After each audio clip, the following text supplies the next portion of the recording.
দলবিরোধী কার্যকলাপ এবং শৃঙ্খলা ভঙ্গের অভিযোগে একাধিক নেতাকে একসঙ্গে বহিষ্কার করল তৃণমূল কংগ্রেস।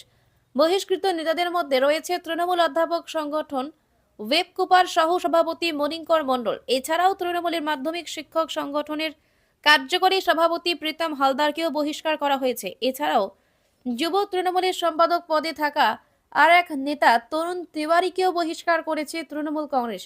যুব তৃণমূলের এই নেতার বিরুদ্ধে গতকালই বড়বাজার থানায় অভিষেক বন্দ্যোপাধ্যায়ের নাম করে তোলাবাজির অভিযোগ দায়ের হয়। এক ব্যবসায়ী তরুণ তিওয়ারির বিরুদ্ধে এই অভিযোগ দায়ের করেন। এরপরই ওই যুব নেতার বিরুদ্ধেও ব্যবস্থা নেয় তৃণমূল। যুব তৃণমূলের সভানেত্রী এবং সাংসদ সায়নী বন্দ্যোপাধ্যায় চিঠি দিয়ে তরুণ তিওয়ারিকে বহিষ্কারের কথা জানিয়েছেন। তৃণমূল বহিষ্কার করার পাশাপাশি অভিযুক্ত ওই নেতাকে গ্রেপ্তার করেছে পুলিশও। অন্যদিকে শিক্ষক সংগঠনের দুই নেতা মনীষ শঙ্কর এবং প্রীতমের বিরুদ্ধেও বিভিন্ন ধরনের দল বিরোধী কাজের অভিযোগ জমা পড়েছিল তৃণমূল নেতৃত্বের কাছে।